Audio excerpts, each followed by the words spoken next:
Pemerintah Kota Makassar terus mendorong peningkatan perlindungan sosial bagi pekerja dengan menggandeng BPJS Ketenagakerjaan.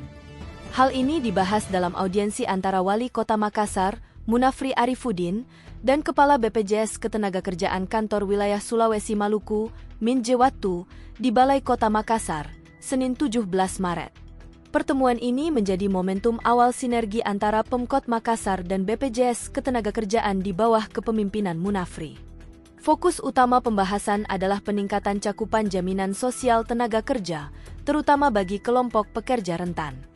Min Jewatu mengungkapkan bahwa cakupan kepesertaan program jaminan sosial ketenagakerjaan, Jamsostek, di Kota Makassar telah mencapai 50,50%, jauh melampaui rata-rata nasional sebesar 38%. Dengan pencapaian ini, Makassar menjadi daerah dengan tingkat kepesertaan tertinggi di Sulawesi Selatan.